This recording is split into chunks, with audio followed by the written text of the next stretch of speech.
Hi guys, it's Scarlett here. I hope you're doing well. I have another live chat for you today. So today is going to be a tarot unboxing and initial thoughts on the After Tarot, which is kind of a unique concept. I've had my eye on this deck for a while and I finally purchased it, and I'm really excited to share with you some of my initial thoughts and ideas about this deck. So just like my other live chats, I want this to be an interactive experience, so do please feel free to comment as I'm chatting and feel free to share any of your thoughts about tarot or any questions you have for me about tarot as I'm going along. And thanks so much for joining me today. So let's get into it. So this is a unique deck because it is based on the classic Rider-Waite designs or Rider-Waite-Smith designs. This interpretation of tarot is probably the most popular, the Rider-Waite tarot. And what this deck does is something kind of unique. So it takes the images in the Rider-Waite deck and thinks about, well, what would this look like a couple moments after? So here you can see in the classic Rider-Waite Fool, he's at the edge of the cliff, right? But in this deck, they wonder, well, what would happen right after that moment? So it's kind of giving you a glimpse into the future for the characters represented in the tarot cards. So it's such a fun concept, and I do a lot of tarot instruction and one-on-one tarot lessons, so I'm always looking out for more decks that I can include when I go over card meanings and various interpretations, and I thought this would be a fun addition to my collection. So I'll show you what this deck looks like, and it comes in this nice box with this nice magnetic opening here. And it comes with a book as well, which is kind of fun because it shows each of the cards and what symbols or what aspects of the original Rider-Waite image they chose to change. Just like here in the Two of Cups, in the traditional Rider-Waite Two of Cups, they're toasting. And this is 1 minute after, so they're embracing. So it's kind of what happens right after the moment depicted in the traditional Rider-Waite deck. So super fun concept, super original. I love the ideas. So now I'm going to get into the actual deck itself. So this is a pretty thick deck. I mean, the cards are pretty thick. You can see that compared to my traditional deck, the thickness there. And they are pretty glossy in their image as well. The backs of these cards I am absolutely in love with. It's this beautiful Art Nouveau design with an equilateral cross, and then you have the classic red roses and white lilies that you see on the Magician card, as well as featured in a lot of other tarot cards. You see these flowers a lot. So I loved how they expanded those flowers that you see in the Magician card and kind of blew it up to make this gorgeous design. And what I thought would be fun is to compare some of what their interpretations are with some of the classic Rider-Waite. So in a classic Rider-Waite deck, this one I'm using here is called the Universal Waite. You have the classic depiction of the Fool, right? So he's standing at the edge of the cliff. So what the After Tarot deck does is it shows you the moment after. So here you can see he's fallen from the cliff, still holding on, but instead of paying attention to the fact that he's about to fall, he's taking that time to smell the roses, I guess you could say.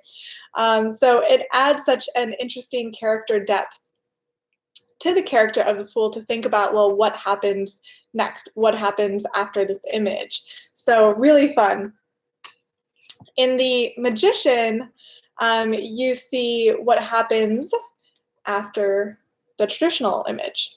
So you can see all of the 4 representations of the suits. They also represent the elements here, and he is interacting with them. He's almost levitating them. He's using them. They surround him. So it's a really kind of great interpretation and experience and an idea to think about, well, what does this card look like next? What are these characters? What action are they going to be taking after this snapshot? And I would say one of my main criticisms is the kind of polish, I guess you could say, on these images isn't as crisp and clean as I would like.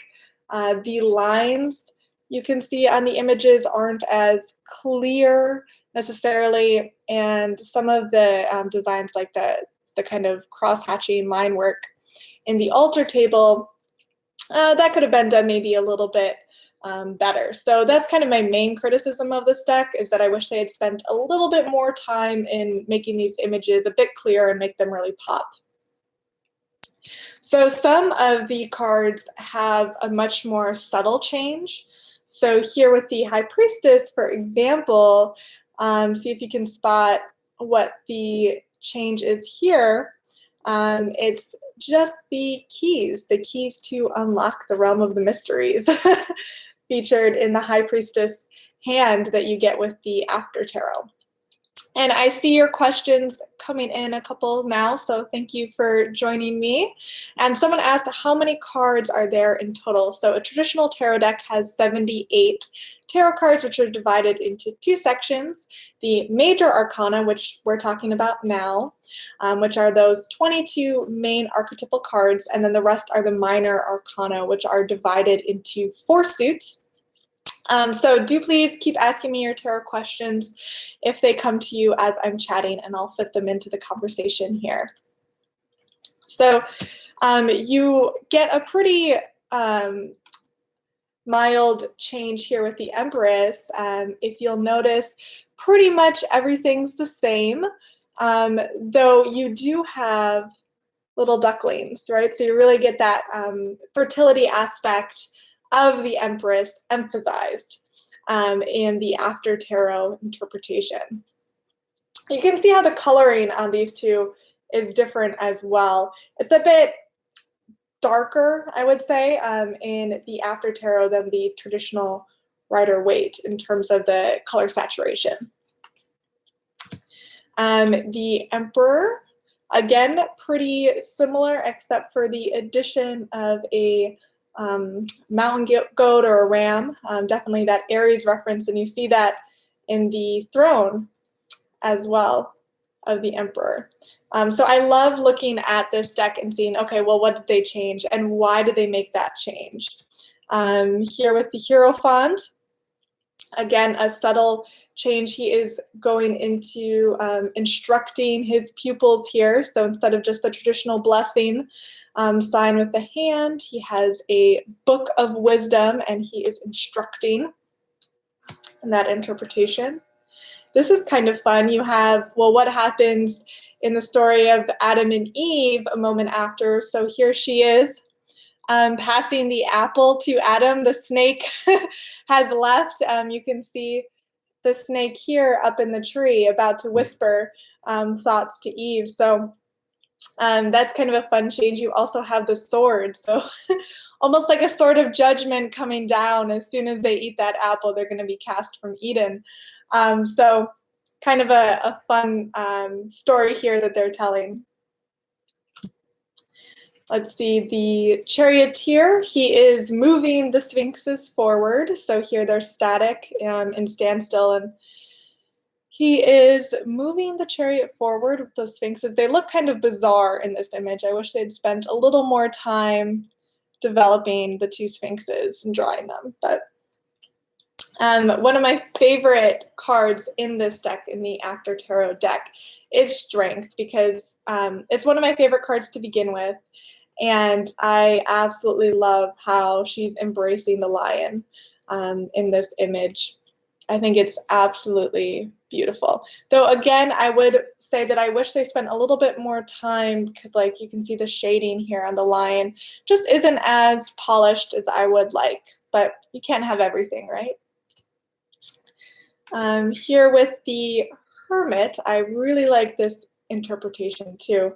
So the Hermit is a pretty simplistic card. Here you can see the staff that the Hermit carries has now been turned into a snake. And the staff that he carries, you can think of it a little bit like the wand that the magician holds. This is not just a walking stick, it is a magical staff. So here the staff has turned into a snake. He still has the light, the guiding light and the star. And he also has a dog or a wolf perhaps next to him. I just really like the interpretation of the Hermit in this image. This is probably, Strength and the Hermit are probably my favorite cards in this new deck, I think. Someone asked in the comments here, is there any card that has to do with Greek mythology? There's a whole lot of Greek mythology represented in a lot of different cards. So I could go on, but there's a lot with the Empress representing Venus and the Emperor representing Mars. So there's a lot of connection between those two and those mythological references. There's also, I believe, the reference to Persephone and Hades represented in the High Priestess card. So she's behind a piece of fabric that has pomegranates on it. So reference to Persephone, the goddess of spring, who eats those 6 pomegranate seeds and then has to live in the afterlife for 6 months. So just like how the High Priestess can move between the realms, so does Persephone. So I think they threw in that reference there. So there are a ton of Greek mythological references within tarot. And that's one of my favorite things because I have always been obsessed with mythology. So I partly became interested in tarot because I found out how much mythology is incorporated and expressed within tarot. And it's not just Greek mythology. You'll see a lot of Egyptian mythology, especially. Speaking of which, in the Wheel of Fortune, you have a lot of Egyptian mythology here. I mean, you have the Sphinx, but you also have the snake and then the Set creature, who is kind of the opponent to Osiris. Here it's a little bit different. You actually have a monkey instead of the Apep snake. So that's some difference. You can also see, I love this about it. So the wheel has turned. So here the T is up here and you can spell tarot. But here the T has moved. So it's just another reminder that that wheel is not meant to be static. It's in constant rotation. So you have justice here, and I like this one because justice is enacting justice, right? It looks like, you know, justice is about to perform judgment on what might have occurred between the beggar and the king. So I like that interpretation. You have the hanged man, woman giving water to the hanged man in the after tarot interpretation. Death. You can see that death has moved a little bit forward. So here the child is still alive, but here the child is now dead and the woman is grieving. So death has moved forward because as death moves forward, you can see anyone he passes dies. So kind of a interesting morbid interpretation, but that makes sense for the death card. Temperance, you have the cups situated where there's a beautiful dove flying out of one and then the water flowing into the bottom there. And we have the devil. Oh no, Adam and Eve have spent too much time here and they are definitely turning into creatures. They have the tails. There's all these different kind of creatures below here. So this is kind of a fun one. I like this one. So let me see. One of you asked a question here in the comments as I'm chatting. Is it different to be drawn to the goddess as a male, especially in a feminine-led society? So one of the things to think about with tarot, and you can think of kind of paganism as well, is you can think of it as each of us has a masculine and a feminine aspect within. And a lot about tarot is about bringing balance to the masculine and the feminine, and working with both of those sides of ourselves, so that harmony is achieved when you have that balance within. So one of the things that appealed to me for paganism is because you do have that balance where there is a goddess and a god. So I think that maybe it's a bit one-sided when there's only a god, because then you're only able to interact with the divine in masculine form. So I found it deeply enriching that within paganism or even religious systems like Wicca, you would have the opportunity to interact with the divine through both a masculine and a feminine form. So it doesn't mean just because you're a man, you're going to have necessarily a stronger connection to God. And just because I'm a woman, I would have a stronger connection to the goddess. The goal being to create balance between those two forces, to respect their uniqueness, but also to respect that they are equally powerful. And tarot is a lot about balancing the masculine and the feminine within. So that's kind of an interesting question, and definitely a complex question. I could get into that a little bit more. Maybe I'll talk more about masculine and feminine ideas as it relates to tarot and paganism later on. But keep asking your questions, and I'll see if I can fit them in here. Almost done with the majors. You can see the Tower card here. Just has gotten even more dramatic. The Tower is in the middle of falling. The figures have fallen to the ground. Very dramatic. The Star is one of my other favorites. She's bathing herself in the pond. Very beautiful there. The Moon, you have the addition of a mysterious figure, which I like. I need to think more about that. I haven't had too much time to really look at these cards and think about the differences and what that represents. So I'm definitely planning on doing that. And here you have the Sun. So you have two children playing, represented in the After Tarot. And you have Judgment. So the resurrection is occurring. They are, you can see the skeletons now remain, and their souls or their bodies are kind of being brought up. And we lastly have the World card. So very similar in the World card. There's not really much difference here, other than the 4 representations instead of the fixed signs of the zodiac. You have the 4 elemental and suit associations that you see in the minors. So I'm not going to go into all of the minor arcana in the After Tarot because that would take forever, but it's the exact same thing. So you take the traditional Rider-Waite image and you show what it would be like a moment after. So it's a really unique concept. I'd love to know what your thoughts are on this deck. If you also own this deck, if you enjoy working with it, let me know. And I love to ask what your favorite card is. So if you have a favorite card, do please feel free to share. So definitely let me know your questions. I'll keep an eye on those, and I'll stay tuned to your thoughts and your ideas. And I hope to do another little live chat with you guys probably next week. So if you have any suggestions for future videos, be sure to just leave those in the comments and I'll check those out. And I hope you have a wonderful Friday, and I'll see you next week.